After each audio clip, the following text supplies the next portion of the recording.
Hi, this is Eugene. Today we have a treat for you. Our first interview. The Who Knew podcast welcomes Paul Salamoff and Matthew Jacobs. Paul has been in the entertainment industry for a number of years doing special effects and makeup to writing and directing. Plus, he also buys DVDs, so I like him already for that. Matthew wrote the 1996 Doctor Who TV movie, Young Indiana Jones, and was a child actor. Both gentlemen are fans of Doctor Who, and it shows in this interview, and we're so thankful that they took the time out to chat with us in Paul's office. We could not have asked for a better location. We'll post some pictures of this great man cave, if you will. So enjoy this special episode. Welcome to Who Knew. We are fans of the current series of Doctor Who, and here we discuss our likes, dislikes, and insights into the modern regeneration of the show. Today we have a special episode as we have our first interview. We have with us today Paul Salamoff and Matthew Jacobs. I met Paul last year at LA Comic-Con, and he was toting around the Tardis console from the TV movie, and it was just nice to see that thing that I had only seen in the TV movie. I never thought I would actually see it in person, so I was so glad that he had it there, and he was generous enough to converse with me, and then now we're here talking to him again. And who else is here? Hi, this is Brian. And that Tardis console is my favorite console out of all of them. Awesome. Me too. Yeah. So I'd like to ask, let's start with Paul. How did you get introduced to Doctor Who? I grew up in the East Coast in Massachusetts, a town called Natick, which is actually one of the biggest sports communities of all in New England. And I was one of like two sci-fi film geeks, which was not fun, of course. But they're so open-minded there if you don't like sports. Oh yeah, of course. Yeah, that was a lot of fun. And we had Doctor Who on WGBH, which was the PBS channel. Like I stumbled upon it one day. Actually, the funny thing, sorry, I know this is going to be a little long-winded, is I had seen it previously, but I didn't know what it was when I was younger. And it took me years later to figure out what exactly I saw. But I had sort of discovered it with Tom Baker. And what they did, in WGBH was they started with, the first season of Baker, and they'd show the entire season. Then when they would get a new season, they'd start all over again with Robot, go through the whole season, and then you get the new ones. They'd start all over again, and then that worked that way up until they got Peter Davison. So we then got Peter Davison, and then they had Pertwee. And they would just that's how I really got, introduced to it. And I became an instance of, obsession with me. Nobody understood it. Like none of my friends were into really Doctor Who. Only a couple of people were sort of Doctor Who fans. But that was basically how I was introduced to it. Nice. That's a great way for them to air it. Yeah. Because, there are no VHS machines at the time or anything like that. So you got to see it over and over again. And then it just kept going, which at the time you probably didn't even know there was going to be a new episode next time. Yeah, and what was really kind of cool too is they started doing it where during the weekdays it would be there's a single episodes. On the weekends they would show complete stories. Really? Yeah, which was really cool. Like on Saturdays they would show complete stories, and it wouldn't be like, the next story. It would be like maybe a Peter Davison one, even though we're showing Tom Baker, during the week and stuff like that. So that was actually really cool and That's smart of them. Very smart. Yeah, and I used to, just record everything. I think I still have all my John Pertwee ones that I recorded on VHS. Man, Did you ever audio tape? No. Oh, No. Yeah. I was an audio taper. Yeah. I would put the little ear plug into the portable TV and put it right up against the mic. And so I still have a lot of my cassette tapes of early Star Trek episodes. That's awesome. So Matthew, how were you introduced to Doctor Who? Well, I was brought up on it. I was born in the mid 50s in 56 and I suppose 63. I was there in Britain when it started being broadcast. Wow. So, and obviously it was a children's show. Very much it was on Saturday, and you'd watch it after the news and I think I can't remember. But then my father was an actor, and he was in the Gunfighters. He played Doc Holliday. So in 1966, when he shot that, I was taken along to the set. I was 10 years old. It was my birthday treat. Ooh. And that's when I really became, sort of became part of my life in a big way, because my father was involved. Nice. Did you watch the show when you were 7 or 8 or I don't have much memories of it, to be honest. I wasn't like. I'm just thinking, no, that's the perfect I was, age. Yeah, it's perfect age. Obviously, I loved it, Yeah. and I think Troughton probably more so than Hartnell, because I was more of an age when I could become attached to it then. And then I went to, and I was a child actor. And so then I got involved. So I was very much involved in the whole world. But then when I went to university, I wasn't a big Whovian. I wasn't really a big Who fan. And then obviously it wasn't really until I came here and after doing Young Indie was then invited to write the TV movie, the 96 TV movie. And then I really got back into it all again. So when you were hired to do the TV movie, you weren't a big Whovian at that time. I wasn't a big Whovian, no. So you were just brought in because of, I believe I heard on another interview where they had seen your work from Young Indie. They'd seen my work from Young Indie. The guy who was the head of Fox knew my work. Trevor Walton, I'd worked with him a few times, and he was also in the National Youth Theatre in Britain. So I knew him of old. Spielberg and Ambling knew my work because of Young Indie. BBC knew my work because I'd done a whole bunch of stuff for the BBC. So you over the years. basically knew almost all the parties I involved. knew everyone except Tom Thayer at Universal. Universal, yeah. So he was the only person I didn't really know. Obviously, I was a fan of the Doctor. It was ingrained in me. Right. And I did love Doctor Who and brought all that love to the table when we were trying to bring it back to life. Do you know what I love about this? The fact that this is such a great thing with, I'm in this American, East Coast American, you're like literally steeped in it. Like, I was just thinking, it made me think that like growing up, I found out there was like a Doctor Who convention that I think was in like Rhode Island or New Hampshire or whatever, and I know it was like at least an hour away, and I convinced my dad to take me to it because I wanted to go to, some kind of Doctor Who like event, and it was so small. I can still picture it. I built a K9 to,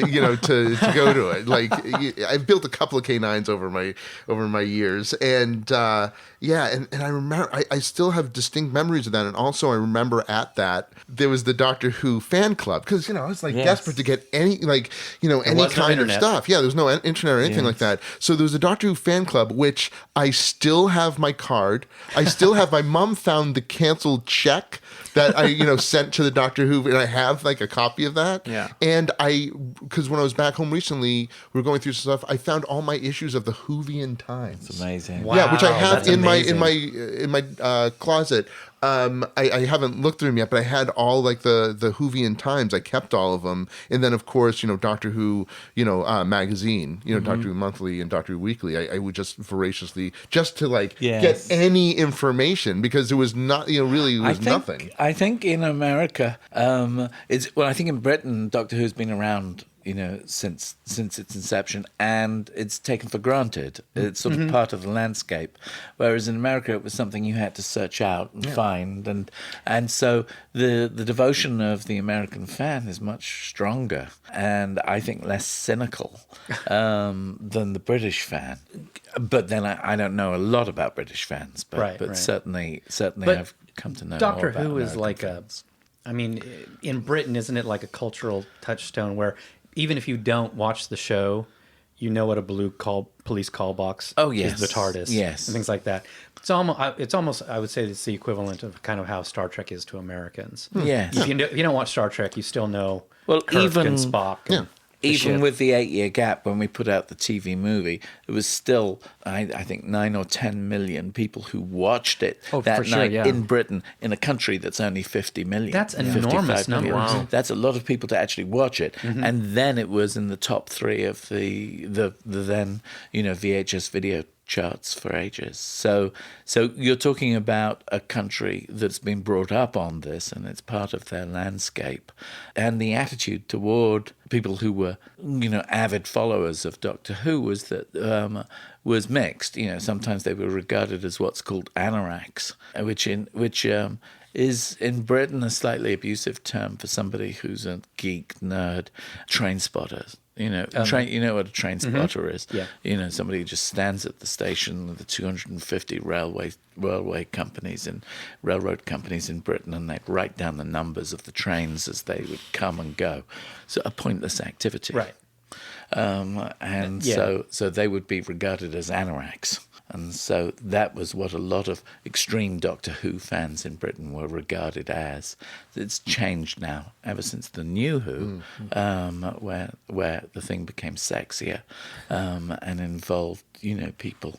It just became a different show. Yeah, my jaw dropped when my daughter told me that they had a Doctor Who club at her junior high.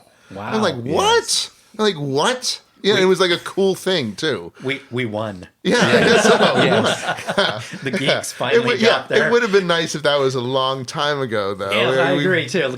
Bore the slings and arrows of. Yeah. Yes, absolutely. Yes, and quoting Shakespeare really wasn't high on the list either. Yeah. That was certainly tough being an early adopter in where I grew up.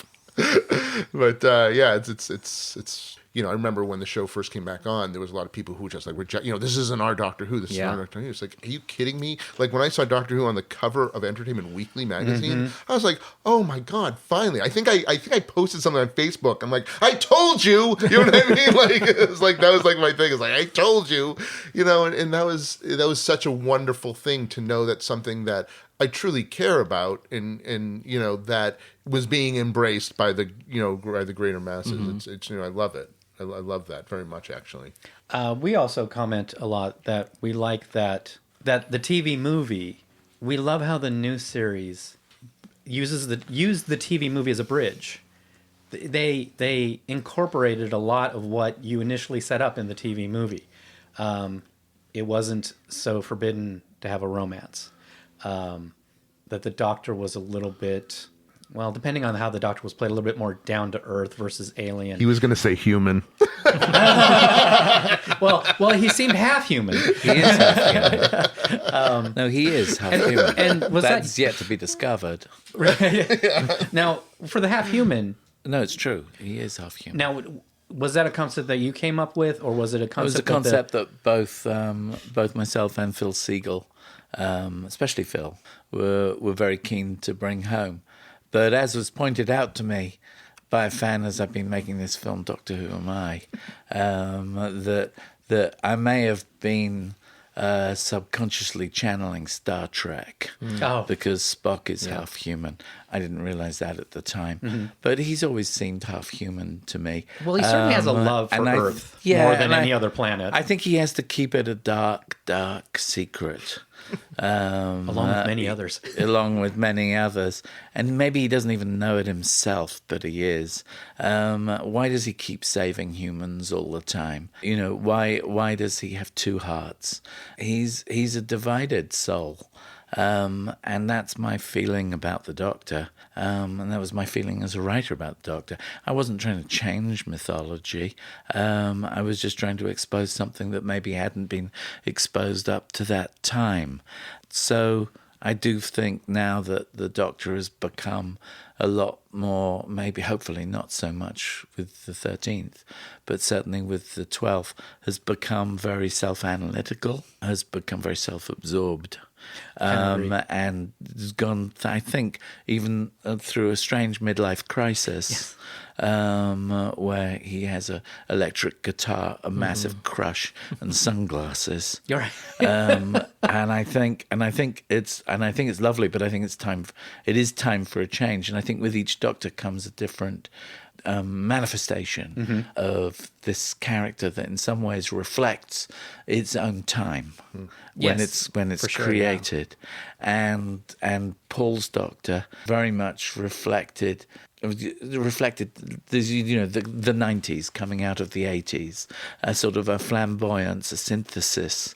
I think the other show creators have been aware of this and have respected the fact that Paul wasn't just the TV movie, Paul was the radio show, Paul was alive for a long time as a Doctor, and has matured as such. I think he's a I think it was a joy to see him again recently as I got back into conventions, Right. To see how he recognizes the maverick nature of his Doctor, the sort of reluctant nature, the reluctant hero nature of his Doctor.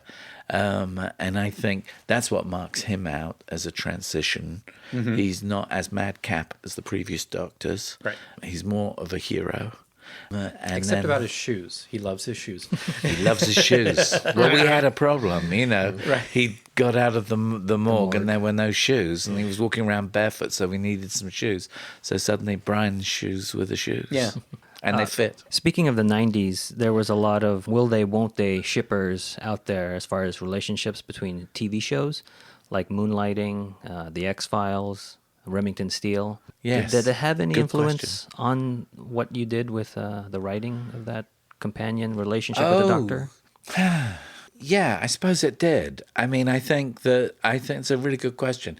That was a thing that was going on. It was always a will they, won't they. It was the only continuing story that you could keep continuing when each week would be a standalone adventure. Yes, would the on the X-Files what was their relationship was what kept you coming back to them. And I very much liked the idea that she was a doctor as well. Do you see that they were two doctors, and it became a joke in my household. It was like it would be like I'd do something and my wife would say thank you, doctor, and I'd go thank you, doctor. And the idea was that was Well, that also goes back to the episode your father was in. There's two and doctors. He was a doctor, yeah. Now that was just purely so because that wasn't. I only realized that. When I was at Long Island, the convention there, and they did a special panel where they showed my dad's scenes in those 4 episodes of Doctor Who. And then I spoke to Peter Purves as well, and he told me stuff that I didn't realize, which was that they were having problems with Hartnell at the time. So they were shifting the emphasis away from him to the companion. And in fact, that's why my dad's role was so big in the Gunfighters, playing Doc Holliday, and there was a lot of him. I had no idea, obviously at that time, of the ins and outs that were going on. But so seeing that, I suddenly realized, yes, it was ironic that not only had my father been in a show about the Doctor in America, but he'd been in the show about the Doctor in America up against the Doctor. Right. It's my name. And he had that scene where he was running down a corridor in a ball gown to Puccini playing. Exactly. I mean, that's a real coincidence. Yes. There was it's meta. The character of Grace is a very strong character, which you guys are friends with the actors. Very, yeah. we'd love that Grace was a doctor. What we always look for in a potential companion is somebody who accepts the Doctor, the world, the universe right away, and she does that. It's a little bit of a struggle. A little bit of a struggle, half. but she's also it's very quickly where she's like, well, I meet the man of my dreams, and he's from another planet. Yes. But she admits he's the man of her dreams, kind of a thing. Yes. She's accepting. She's accepting, yeah. Well, I'll go back to the convention circuit because that's where I met Paul. You were carrying around, or not carrying around, but you had the TARDIS console.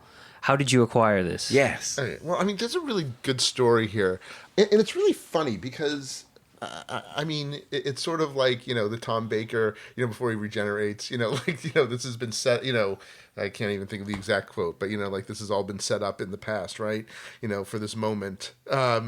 I actually went to the premiere of the Doctor Who movie at the Directors Guild. Wow. Oh my God. Which is really funny because I used to be, I was involved with the Academy of Science Fiction, Fantasy, and Horror Films, the Saturn Awards. I produced some of the Saturn Awards. Right, yeah. I was their director of operations, their film moderator, and I went with the now president, Robert Holdren. He took me to the premiere, which was amazing. Because such a big Doctor Who fan. So I just think that's sort of a funny footnote, of all the things I had gone to in my life. But I was at San Diego Comic-Con, and I had just So previously, I had produced this horror movie, and my makeup artist was from England, but she didn't watch Doctor Who, and I would always tease her about the fact that she didn't watch, or like a big consternation, like how can you be from England and not be into Doctor Who, which always sort of annoyed me. But I had just built my Dalek. We're actually sitting next to my Genesis of the Dalek. I'm to the left. It's to our right. And Eugene's in his gun sight. Yeah. And I had pictures of it, right? So I was very proud of my Dalek. So I'd always wanted to build a Dalek. And I ran into her randomly in this sea of people. You've obviously been to San Diego Comic Con. It's 100,000 people or plus. So it's amazing when you can spot that one person. Yeah, or meet that So I ran into her, and she was with her, her friend, and I go, oh hey, I was just thinking of you, like just being funny. Like she goes, I go, I got to show you my Dalek. You know what I mean? Like just like being funny. And she goes, oh, you know what's funny? I was thinking of you too. It's like my best friend's boyfriend has the TARDIS and wants to get rid of it. I'm like, what? What? Those are words that should never be spoken. Yeah, like what are you talking about? Yeah, he has like the TARDIS and he wants to get rid of it. I'm like, I don't even understand what you're saying to me. Like, what do you mean has the TARDIS? Well, he like does prop stuff and he has the TARDIS. Like, and I'm like, she goes, I don't know. He's going to be here like in 20 minutes or something like that. I literally grabbed her by her shoulder and I'm like, yeah, you're not going anywhere until I figure out what the heck you're talking about. Okay. And of course he was like 2 hours late. Okay. But we like still hung out and he shows up. It turns out that he was the prop company that worked on the Doctor Who movie, they built it up in Vancouver. And he said he was the thing. He's like, they had all this stuff, but they were just getting rid of it. And it was taking up too much space in his shop.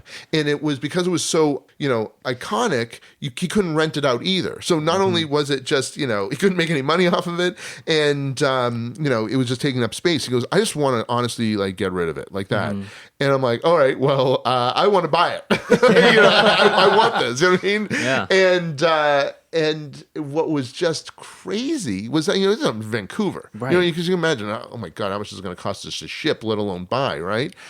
Well, as luck would have it, he was building a float for the Rose Bowl parade. And he said, I will put it on the truck and drop it off at your house, too. Wow. So, like, free shipping. All Wow. right? And he basically sold it to me for next to nothing. That's awesome. Okay. And it was like, no, it was in like, it was in a little bit of rough shape. But the good news is I did special effects for, 14 years. And I know how to, build stuff and restore stuff, and also know great people who know how to build and restore stuff. So, when I got it, the one thing, like the time rotor was missing. So the first thing I did was rebuild the time rotor from scratch. So, used as much, I'd Phil Siegel's book, which was awesome. And there wasn't a lot of great reference. That was the thing, is they didn't take a lot of pictures. Phil told me this too. They didn't take a lot of pictures on set when they did this. So there was very little reference. So, I rebuilt that, and then my friends Bob Mitch and Brian Wiega got involved. Brian Wiega is a very talented engineer and knows electronics. So we realized that it's like, this would be a fun thing to share with the fans. You know what I mean? Because that was the thing. It's like, as you can see, it's on a base that has wheels on it, right? But it wasn't, for the longest time. For the longest time, it was just in my garage here. And I would actually allow Doctor Who fans to come and see it because I wanted to share it with people. I knew what it meant to have this. I mean, that's the thing I always tell people. And it's like, and I'm not, let me pat myself on the back or anything. It couldn't have gotten in the hands of a better person to have it, because for twofold. Number one, I knew how to repair it, and take care of it, and sort of make it into a movable piece. But also, I really understood what it meant. This first of all, it's one of the only remaining original TARDISes, period. 2, it's the only one in the United States, which is crazy. And, it's a piece of Doctor Who history. And, I knew that it needed to be shared with people. You know what I mean? And it wasn't a thing like, I'm not going to let people take pictures of it, or I'm not going to, like, no. Like, I know what it means to be able to look at that thing every day. And I know what it means to touch it and to spin the dials on it. Yeah. And I love to share that with people. I love to do it. I mean, as you know, I just brought it to the LA, Comic-Con just not even a couple of months ago. Yeah. Because I love it. You know what I mean? I love the fact that, you know, people ask me all the time, would I sell it? You know, like, would I sell this? You know, it's like, why? You know what I mean? It's like, it's not, yeah, I'm sure I could get a load of money for, am I allowed to swear? That's fine. Okay. That's fine. A load of money for it. But I like the fact that, you know, I'm a working professional in the industry, you know what I mean? And I own a piece of Doctor Who history, the thing that inspired me as a 5-year-old child, the thing that really showed me the wonders of science fiction and how creative science fiction could be. You know what I mean? And it's like, why would I ever want, you know, it's become a part of me. And thank God, you know, with people like Matthew and Daphne and Paul and Yiji, it's like they've really accepted me as part of like their family. And I'm sort of part, even though I wasn't involved with the Doctor Who movie, you know, when it was being made, they've sort of accepted me as part of that team. And I think Philip has accepted you. He's so kind of made you the curator of the Doctor Who things. Yeah, talk about a funny thing with Phil. So I knew Phil through the Sci-Fi Academy, right? And I'd met him years before. And then I knew him through original productions because, he's a big reality show producer. And the first time we brought the console to the Gallifrey 1 convention, was a guest, and he came and saw it, and like it was so emotional for him because he thought it had been destroyed. Oh wow! He didn't know it still existed. And he certainly didn't know that I had it, which was like really like, a big shocker to him. Because that's usually what happens when production ends. They just trash everything. Yeah, because that was the thing. Because that was the thing. That the reason why he still had it in Vancouver was that BBC didn't buy that. They built it and rented it. Really? That was the whole idea. They built it and rented it. They caused global warming by building a series set that cost $2 million by itself. Basically there was so much wood there building all of that. It was a giant set. So they would look to save money wherever they could. And the BBC works in ways that defy logic. Sure. Or reason. They'll have a hit show and then they'll hold it back for a year. I mean, we've noticed that. What is that? Why would one do that? Well, speaking of that, the Doctor Who TV movie got astronomical ratings in the UK. Yes, but there was no way to use that to do anything with. It was in the hands of Universal, and in Universal it was a simple choice. They were they going to re-up Sliders, or were they going to take this weird British show that they didn't understand? And so they went with Sliders, and BBC. There was no particular thirst to renovate the show at that time. I mean, and so there's people throw blame around everywhere as to why things don't get picked up or why people feel that, and normally writers are to blame one way or another because they're the creators. Do you know what I'm saying? So they look to that. It's like, that's where they start. It's like when you have a child that doesn't work out, you blame the parents. So it's a very so it didn't get picked up at that time. But it kept alive one way. But the lovely thing about the TARDIS, and the thing that when we were designing and putting together the show, what I was very much after was the feeling of the sheer craftsmanship of the Russian spaceships. Okay. Gotcha. And I talked about that at length with Philip and with a designer, and we talked about so that when you look at the TARDIS there, it was like a way of liberating ourselves from the kind of sleek British or American sci-fi world. We wanted it to be different, and this fit very much with the sort of H.G. Wells kind of Victorian sci-fi element that sort of sits in people's subconscious memory of an old British TV show. Yes. So that's an American how it ended. This. Awesome. Yeah. So that's how it ended up like that. The idea was the way the Russians, and indeed the First World War dreadnought ships, when you look at the ornate metalwork that goes on in those. Yeah. I was just looking at it, and I mean, I honestly never really noticed all the times watching the TV movie. The claw. Yeah. Well, here's the claw thing about them. legs. But more so about that, they're holding the planet Earth. Yes. Are they? Oh, they Yeah, are. they're holding the planet Earth on them. That's what's Another Earth really connection. interesting. That's what's really interesting, and something I never noticed either until I was just repairing them. Like, holy crap! That's just not like it's a ball. That is like the planet Earth. Yeah. They were Yeah. beautiful. I've got all the drawings for the Tardis. I've got all of the designs. Yeah. And the amount of... Have you spoken to the designer? No. No. Oh, we should... That's something you should do. Okay. Yeah. Yeah, we should. No, If just he's kidding. still alive. if he's still around, I don't know. Yeah. No, it's so beautiful. The whole console room of that TARDIS is just amazing. Yeah. Just all the little touches. It's finally feels like something where especially Sylvester McCoy just felt so at home, so comfortable in it. Yeah, it's a And, shame we couldn't incorporate more of McCoy because he sort of comes in and then he's gone. But it was the problem with that show, which was that you have this false start at the beginning. The show could start with him coming around in the hospital, but it really, But we have that beginning at the beginning, which is, it's a nightmare. But I'll tell you, as a kid watching that's Yeah. what got me hooked, because I came into it thinking, what is this other stuff that I don't know? What's this backstory? Why does he Yes. regenerate? What's going on? Like, why is it bigger on the inside? I wanted to know Yes. more. Yes. And that's what got me hooked. I like that through a whole pile of mysteries. The voiceover at the beginning was something that was added in post-production. That was after Universal looked at the cut, and they just had no idea what on earth was happening. And I was like, well, just stay to the end. Right. And then you'll work it out.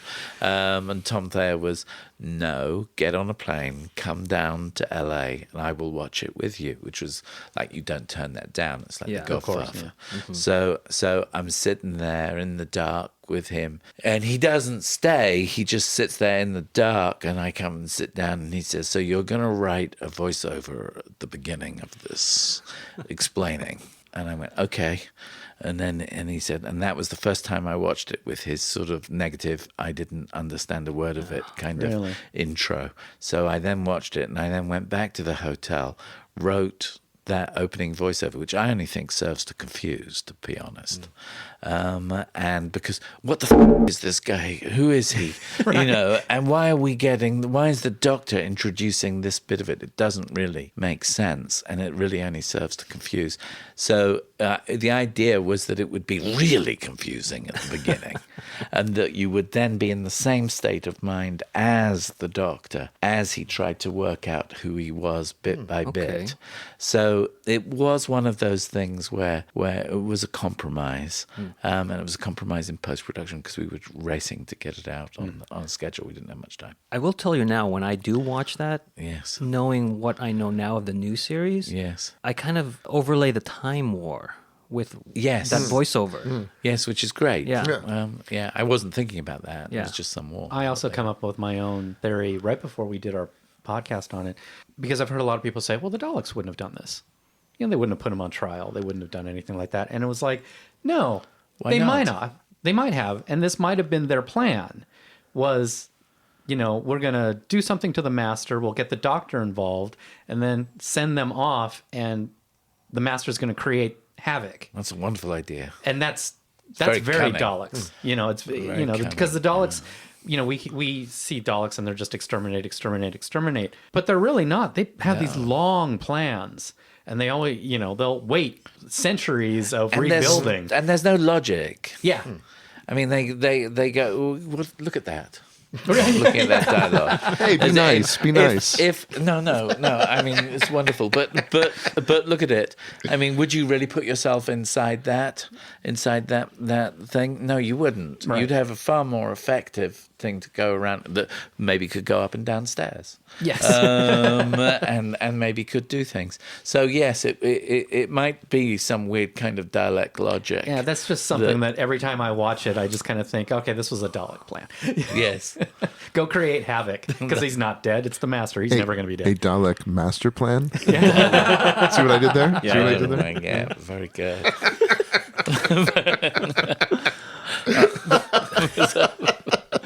going back to the Tardis console. Okay. It was in when I met you. You were raising funds to restore it. Yeah. How much more do you need to restore? Well, I want to get the look. The dream is to get that rotor, them to go up and console, down. Yeah, center console thing. Yeah, just to it get did. the rotor. No. So It lights up, doesn't it? yeah, it lights up. That was one of the new additions that lights up from the top now. Obviously it has the TV with it, the monitor and all the other stuff. But yeah, really the dream is, but it's Brian and I have worked out different ways of doing it to make the time rotor go up and down. It's just very challenging, and it's going to take some time, and it's going to, because there's not a lot of real estate inside. You know what I mean? Gotcha. And it's a thing that has to be, a coordination between the top and the bottom. We've come up with a lot of different clever ideas. Also we don't want to there's ways you could do it, but you'd have to have a big pole down the center. Because you got to remember the way they did it in the movie was they had this whole other section that was on top of it that just had, they had a lot of easier way to do it. They had more room. Yeah. Yeah. Yeah, and then there's some things like I need to, fix some stuff. That rotor's taken the interior, discs of the rotor have taken some abuse. So. And it's probably going to be really difficult to create the holographic monitor in your ceiling. Yeah. I mean, that's going to be a real That's taking challenge. a little bit of time. Was that something you came up with? Because Yes. I love that. That is my Yeah. favorite thing, to have just that overhead. You could see the entire universe from inside. Wonderful. That was the wonderful. TARDIS. Yeah. Well, if it's bigger on the inside, you have to go all the way. Yes. Yeah, you see everything. Yes. Yeah. That was a great idea. You're clever. Thanks. Thank you. Appreciate it. Speaking of conventions, Gallifrey 1 was just a couple weeks ago, or Yeah. last weekend. And you Yes. guys were there. Yes. You care to talk about that a little bit? This guy definitely needs to talk about it. Well, I was there since 2015. Vanessa Yule, who's a documentary filmmaker, and myself have been making a documentary called Doctor Who Am I? And I love that name. Doctor Who Am I is really about my journey back into fandom. Because as we discussed earlier, when it came out, I took the brunt of the blame as a writer, so I didn't think I would be welcome into the fan world. And I went off and did other stuff, Prisoner Groove and others, I just got totally absorbed into other stuff. And then when the 50th anniversary came along and Moffat brought back the Doctor so that he could regenerate into the War Doctor, suddenly there was a big interest in the Eighth Doctor. I'll tell And you, I was interested when that came out. It was, I screamed. wasn't it? Remember? I screamed as well. It was I amazing. didn't know it was going to happen. It was so wonderful. And he was perfect. It was Wasn't still he? the same. He was still the same, and I felt so emotional. There I was in my small apartment in San Francisco, and suddenly this Where the whole movie world, takes place. Yes, exactly. It's Matt. It was like everything was all folding in on itself, and I want to interject a funny story though. Can I tell you something? When I saw that, it was called the Night of the Doctor. The Night of the Doctor. So I'm watching it, and he's just about to go into the TARDIS. And now I know that the BBC did not contact me and borrow my TARDIS to shoot something, and I'm thinking, what's going to happen when they go inside? Like, they know I have this. Why didn't they call me? And I would definitely have let them borrow it. You know what I mean? And then he doesn't go inside. Yeah, right. And I'm like, my heart was starting was to like sink. pounding. Yeah, it was like pounding because it's your console is cheating on you. Yeah, exactly. That was That's really right. funny. Sorry. I just wanted to. I'm sorry to interrupt, but No, that's funny. Anyway, so I started getting invited to conventions, some really weird conventions, by the way. And then Sean Lyon invited me, and at that point, Vanessa said, this is an interesting story because we made films together. We've made a few other films, and so we thought we'd come along and we'd shoot the first Gallifrey convention in 2015. We finished that and we realized there was a bigger film there, not just of my journey, but this whole world. You know, people like Paul, people like Daphne are still very involved in it, and it's such a rich world. And so we decided to make a documentary about that, and we've been feeling our way through it for the past couple of years, and now we're in a state where the cut is really strong, I think. And we took it to Gallifrey One a couple of, last week, and we played it for a room full of fans, and we tested it properly, gave out tests, got massive scores, like up great. in the 80s, 90s for everything. And so it was really worth doing, and some interesting feedback.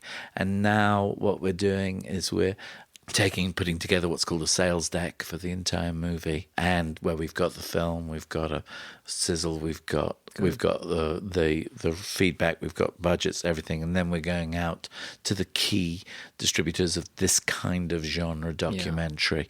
But it's not so much about the genre; it's really about one of the fans summed it up very well. She said what she thought it was about being in love with something, having that love rejected in a way, then coming back and the joy of realizing that love is still there. Nice. And she caught that arc of the story, and that's a universal story.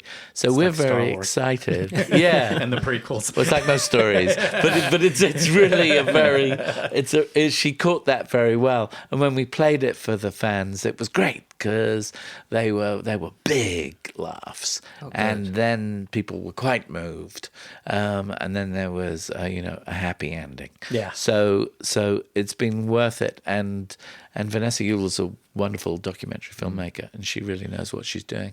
And so it was great, especially as an editor. And she's been the one who's really been pulling the editing together over these past couple of years. And we've just been really going it all over the country. It's terrific. I mean, I was lucky enough to see it.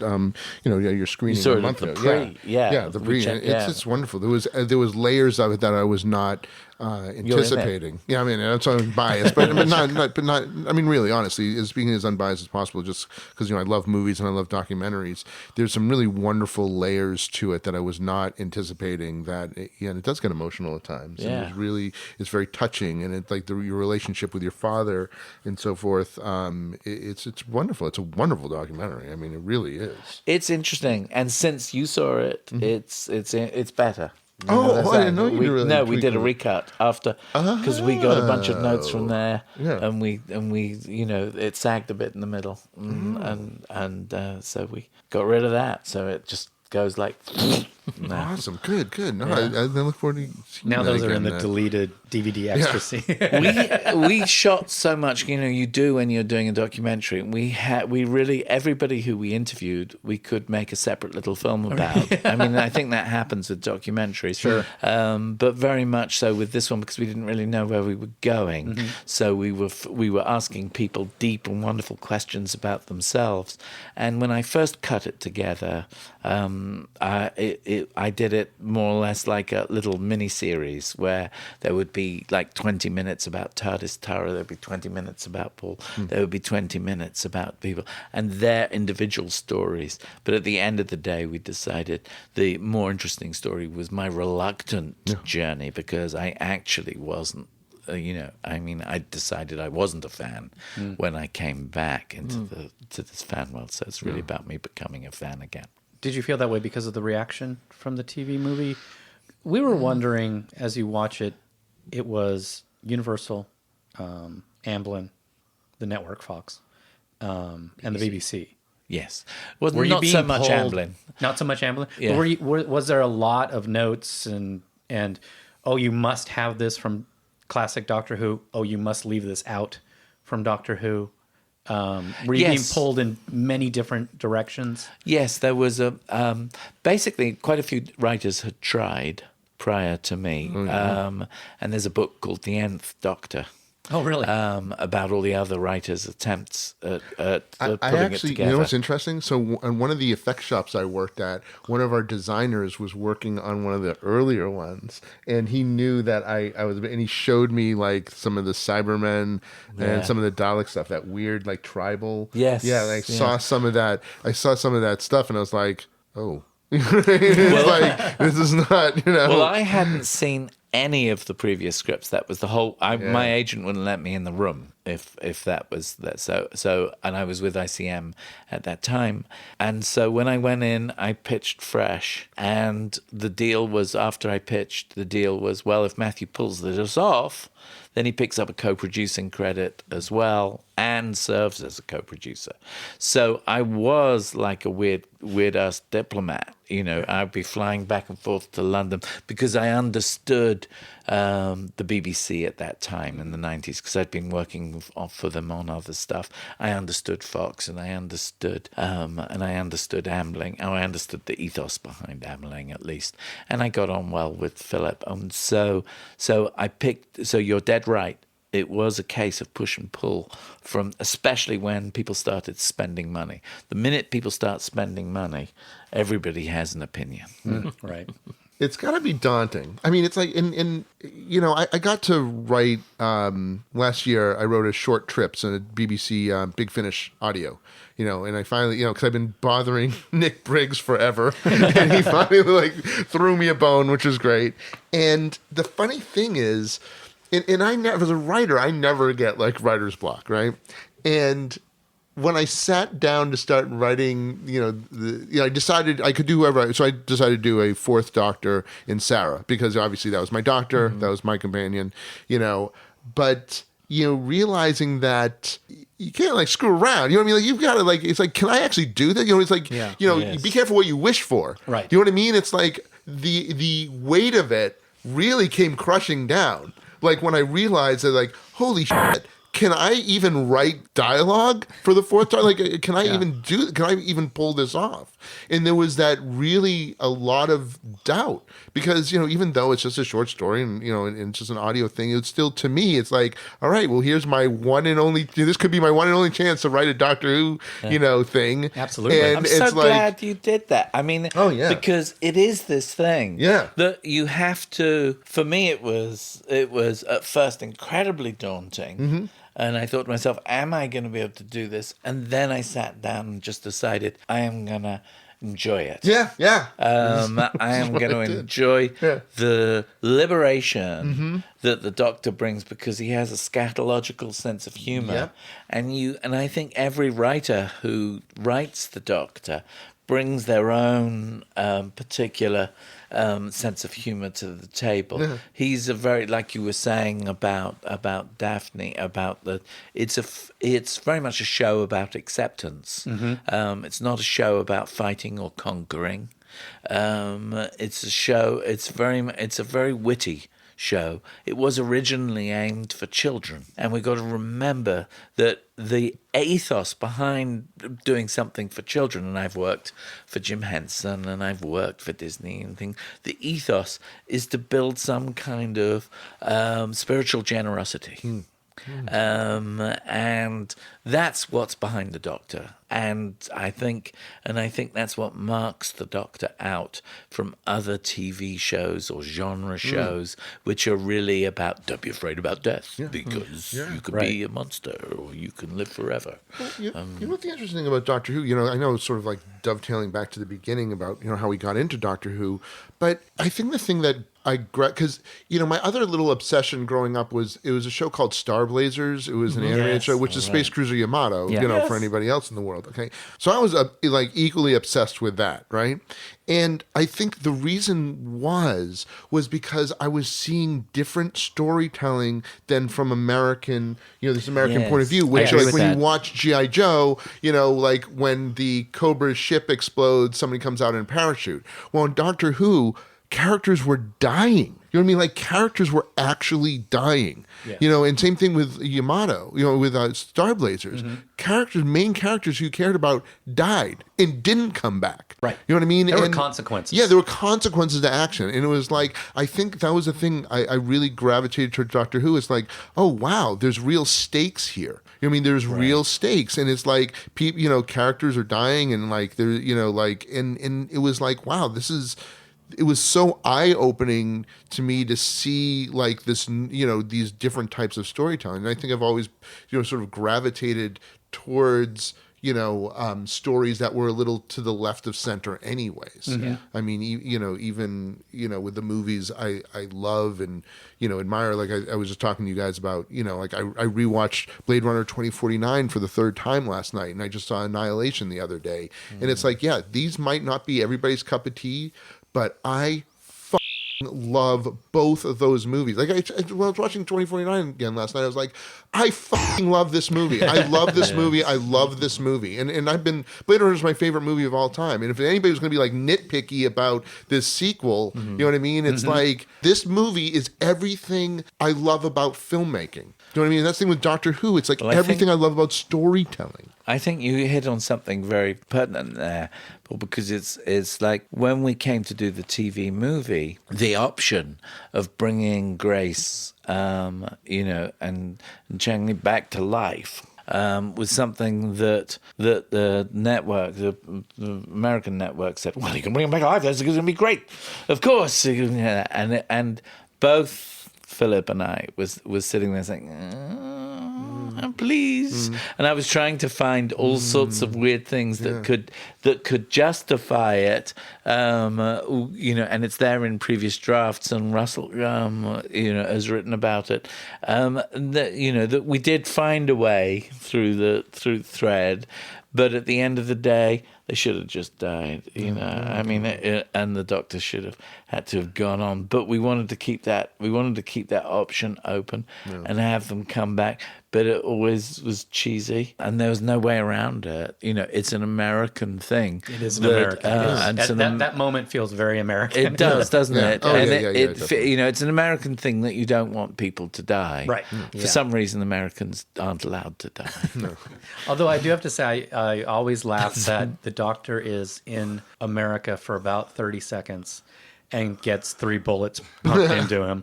And well, you know, that's such a welcome to America. Well, we had to pull a lot of the gunfire out of the British broadcast because it happened after that horrible shooting that changed the law up in it was the Scotland.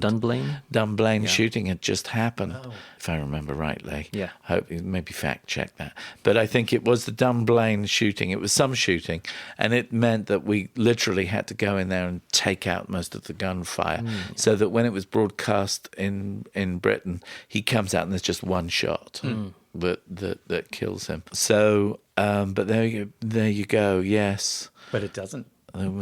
Grace does. Yeah, she doesn't know the only where she's companion going. to ever kill the Doctor. You're right. She kills him and she kisses him. Yeah, because she's looking for the heart. She's trying to figure out what's going on. She gets lost. Yeah. Yes, and he's saying, "Don't do it, don't do it," and she's doing it. And he gets shot. He gets an American companion, and the companion kills him.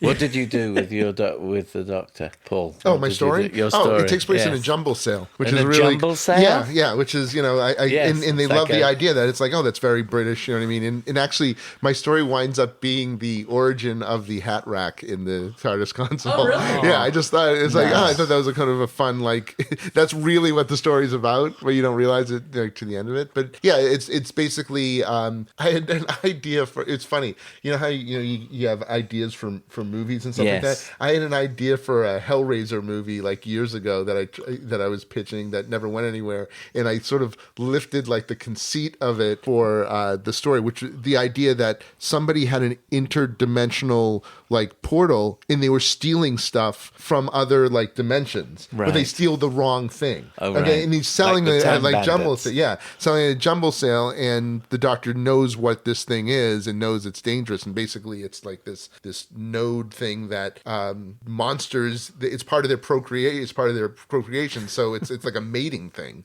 So it's like it's very dangerous for this thing to be, because these things will come to it. You know what I mean? It's how it's so he just needs to get it back, but he also wants to know how this guy got it, because it shouldn't be here. You know what I mean? So that was sort of, I won't ruin the story, but yeah, no. But the original concept was the Hellraiser concept, which I always loved, Right. was that somebody got one of the puzzle boxes, and it opens a portal to hell, and they were stealing stuff from hell, and Pinhead gets upset about it, and they right. steal Yes, the wrong yes. thing, and Pinhead comes after them. I thought that was like a kind of cool concept. Like it was like a Yes. kind of a neat. I'm sure that'll wind up as Somewhere. one of them. But I thought it was a kind of an interesting idea. You know what I mean? Like stealing. When you got something that's so amazing, but you wind up using it for like thievery. You know what I mean? Like for personal gain, instead of like, wow, you've got a portal to another dimension, and he's stealing stuff from it.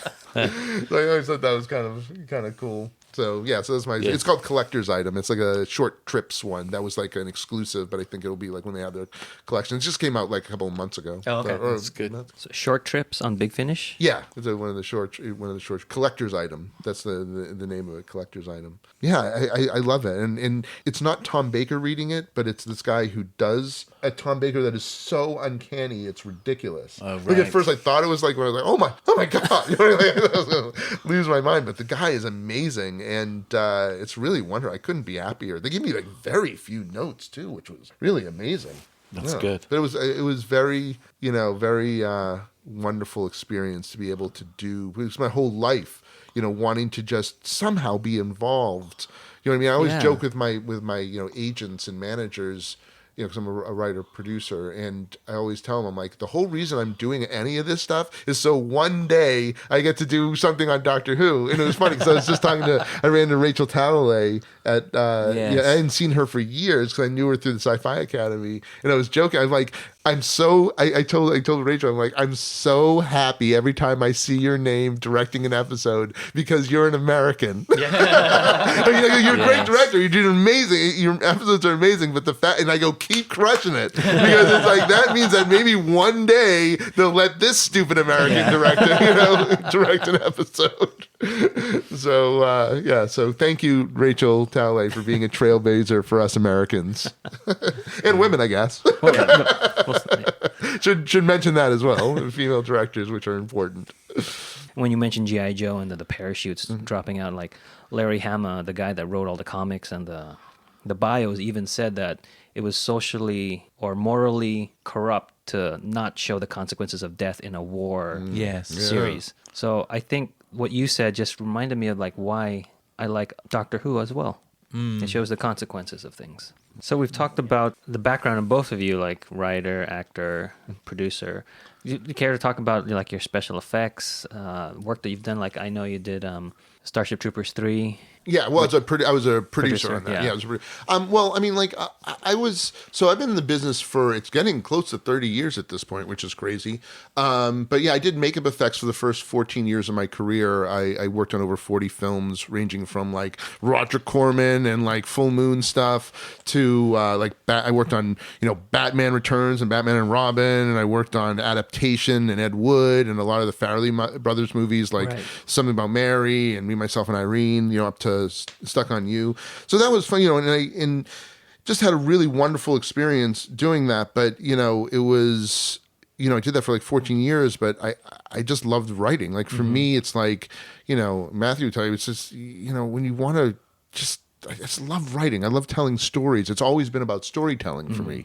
And, I started producing and even became an executive. I was vice president of production for Bold Films for a while. They did Nightcrawler and Drive and stuff like that.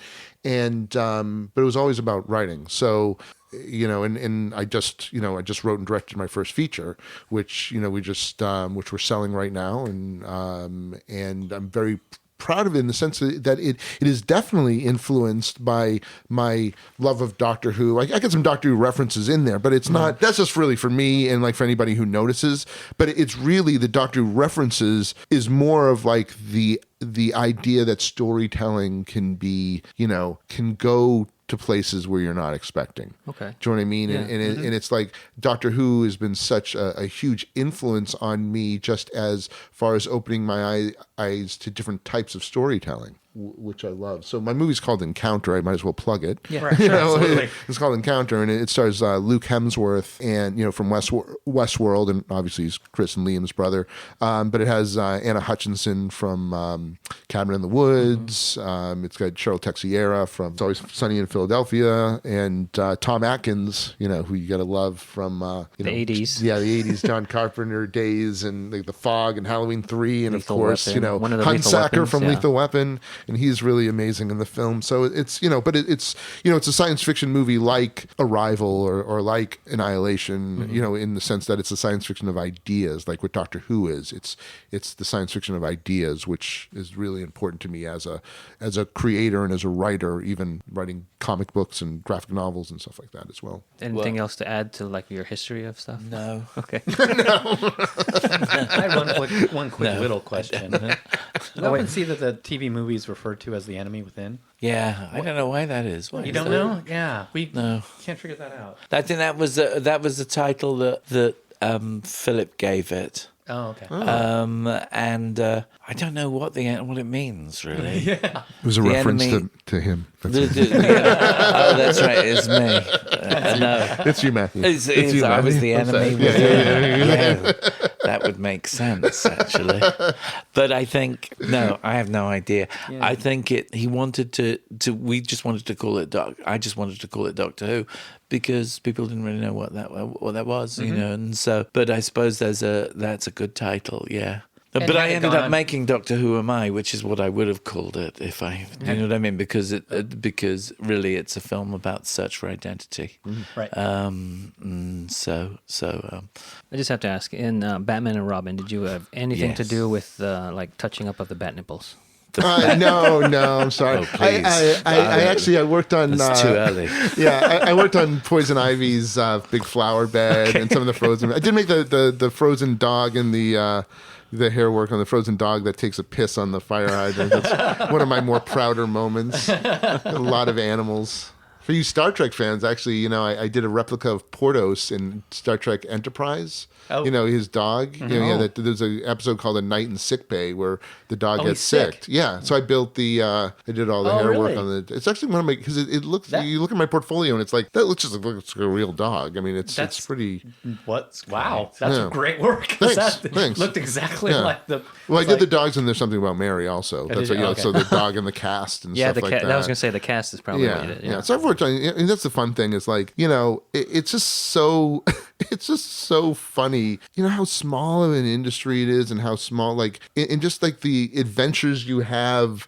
Your career, like, I worked on Critters 3 and 4, and the star of Critters 3 was Leonardo DiCaprio, Right. and the star of Critters 4 was Angela Bassett. You know In what space. I mean? And it's like, yeah, in space, exactly. And it's just like, and I worked on Children of the Corn 4, which had Naomi Watts in it. You know what I mean? It's like, Yeah. you just like never know. You never know, yeah. Yeah, you just like never know where, and it's really funny because one of the companies that's interested in potentially distributing my movie, one of the principals of it is one of the producers of Bryan Singer's first movie, Public Access, which I actually bid on the makeup effects for, and I still had my bid. And I brought it to the meeting. I showed him. He was so delighted to see it. It was actually like typed. I think it was like not even typed on a computer. I think it was like literally typed on a typewriter. Yeah, something like typed on a typewriter or something like that. Just so funny. I mean, like, that was what, like 20, I mean, like, how long ago? That's like almost 27 years ago, and it's just so funny. I mean, like, yeah. Yeah, the same. Well, it's kind of the same thing happens on where Eugene and I kind of do the same bit of work, and the people who do our work, we just shuffle around the studios. Yeah. It's like, okay, you're over at for a while, then you're at and we all know each other. It's still the same work. Right.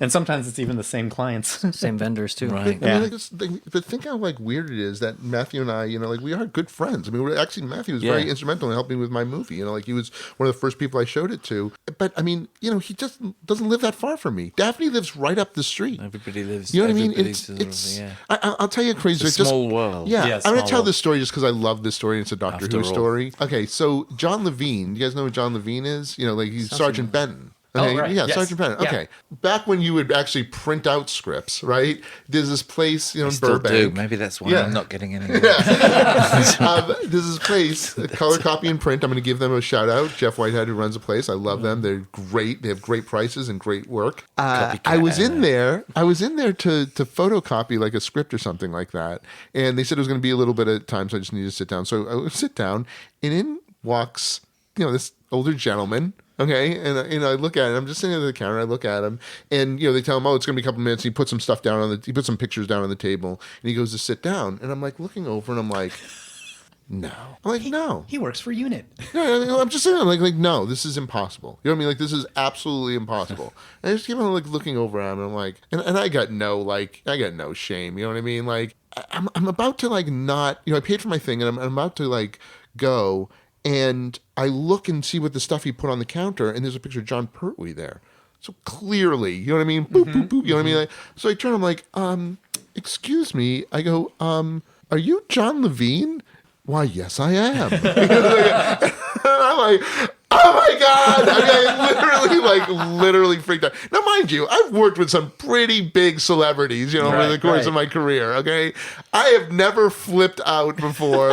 So Sergeant Benton was sitting there, and, I sounded like a complete lunatic. And it's funny, at the time, I think I was an executive or something like that. You know what I mean? Like, I just sounded like a complete lunatic. But the point being is that it's like, because it meant something to me. Do you know what I mean? And it meant, and John actually turned out, he's thus moved back to, England, but he lived down the street. You know what I mean? And he would come over here and he would call me all the time about things. I get these weird random phone calls. Paul, I've got something I need to talk to you about. And like a funny story is like Noel Clark, who plays Mickey, is one of my really close friends. And when I went to England to visit Noel, John gave me a list of stuff he wanted me to bring back, and I didn't know what half the stuff was. So Noel helped me buy the stuff, and I'm like, is this the craziest story ever? I got a new companion, and I actually had to put them on the phone together. And it's like, I have bridged the gap between new and old Who myself, me. I did this. You know what I mean? I put Mickey on the phone with Sergeant Benton. You know what I mean? And it's like, that means something. Yeah, absolutely. You know what I mean? It means something to, it just, for some reason it means something to own that. You know what I mean? And it means the world to me that this gentleman sitting next to me on the couch is a friend of mine. I mean, and it's like, it's wonderful. And I think that's what makes us all wonderful. Oh, thanks. And it does. It's just lovely. That's what I like about the American fandom. It's so inclusive. You know what I mean? And everybody here is very, very friendly. You said earlier that you thought we were less cynical than the British. Yes. How are they cynical towards it? It's maybe cynic. Yeah, they there's a tendency in Britain where familiarity breeds discontent. Oh, okay. And so you'll end up with an attitude that a compliment might be, well, it could have been worse. Okay. Wow. Okay. Well, the Irish do that, didn't they? That's right. That's how he's going to conclude this. By the way, this is how he's going to conclude this podcast. I'm going to tell you how great a time I had. And he's going to tell, well, this could have gone a lot worse. Well, that's not half bad. So tell us how we can find Doctor Who. the project am I? you're working on. Yes. Well, not yet. Because, how can we support it then? But you can be a part of it, and I would appreciate this if people go to the Facebook page, Doctor Who Am I, and like the page, Did that this because it morning. makes a big difference. It makes a big difference as distributors are looking at it, for them to see that there's over 1,000 people already who want to see it, even with no real publicity. So the more people who like the page at this time, the better. And so certainly that's how people can help. And also when you go to the Facebook page, there's a lot of little clips on it from the film, and bit by bit, hopefully, before the end of the year, we will be surfacing with the film. But we're trying to get a distributor attached before we start hitting festivals. And we're trying to initially at least go beyond the genre festivals to try some of the festivals where some of my other films like Boxing Day and Bar America and Paper House and all of those films have played really big festivals like Venice and Toronto and Sundance and things. So I'm certainly going to try, and we're going to try and see if we can get it as wide as we can. So we'll see what happens. Well, Paul, where can we find Encounter? Well, that is to be determined. We actually Okay. had a successful Berlin Film Festival, so actually right now we're talking to a bunch of interested distributors. So hopefully in the next couple of weeks we'll know some stuff, which Nice. will be good. But yeah, so but you can check it out on IMDb. There's a bunch of pictures up from it, and there's actually a Facebook page, and there's Beyond Casual Media website has they're one of the producers. They have information, so we'll be making announcements as we have it. Are you going to be taking the Tardis console anywhere else? I don't know. That's to be determined. I know the next convention I'll be at will be WonderCon, but just as a guest. I'll be there as well, so maybe we'll bump. Yeah. So I don't know. It's so funny. I mean, it's been to New York. It's been to Oklahoma. It's been to it's been to San Diego. It's been to L.A. I want to go to Chicago sometime. I'm always telling Chicago Tardis, please have me. So I don't know if there's any conventions out there listening that want to have the Tardis console. Just get in touch with me. Maybe the winds will blow in that direction in Chicago. Yes. I see what you did there. So to wrap it up, can you guys think of any classic or new Who episodes that you would like to recommend to anybody that wants to be introduced into the show? I was very impressed by Blink. Okay. Yes. And I've always felt as though, if people are saying watch the show, it certainly gets your interest, and then you go and find out other stuff. And then obviously the TV movie, TV movie is served as an intro for a lot of people, and could be a good intro in terms of looking back as well as looking forward. But Blink is if I was recommending somebody to get going now. As a writer, do you look at Blink and go, I think it's the best thing he did. Yeah. I agree. And I think he got little, like I said earlier, sort of the Doctor gets a bit self-indulgent after that. But it really, I thought it was very good. Yeah. And there's other stuff. I mean, generally, there's so much of it out there that I think you would make up your mind depending upon the person you're talking to. That's a good point. We always say that too. Yeah. Okay. Yeah, I mean, I think, to go along with him, Blink is the one that's sort of like the cool factor. Like, okay, you want to see how cool the show can be?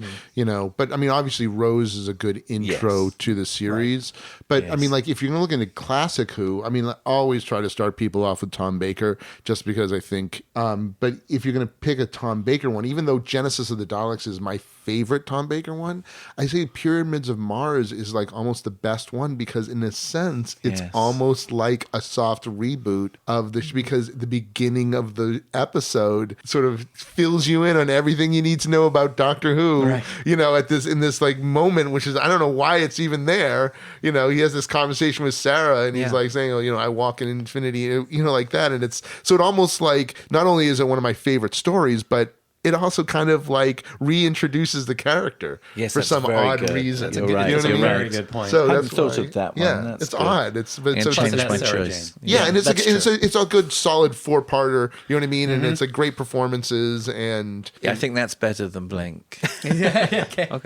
too late. I already had it. No.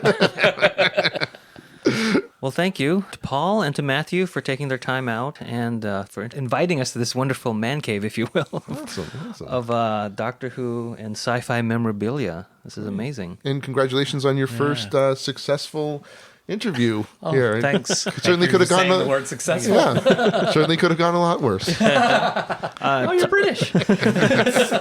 And thank you. Thank you. This was a wonderful Thank you very interview. much. Very good. Thanks for listening. We will see you next time when the future becomes the present. You've just listened to an episode of Who Knew? Our wonderful theme music is by Michael Grady. Find him on Facebook At The Universe Explodes. All our episodes are engineered by our very own Auburn. Find me at auburnbinkley.com. You can find this show in several places. Follow us on Twitter at Who Knew Podcasts. Subscribe, review, and listen to us on iTunes and Stitcher. Or our YouTube channel, youtube.com/Who Knew Podcast. All our episodes are on whoknewpodcast.com. You can leave comments there or email us at whoknewpodcast@gmail.com. This podcast is inspired by Doctor Who. the longest-running sci-fi show in history, And especially the revival spearheaded by Russell T. Davis. thanks to Russell, Sydney Newman, Verity Lambert, Ron Grainer. And all those involved in the adventures of our favorite Time Lord. your work continues to inspire and entertain.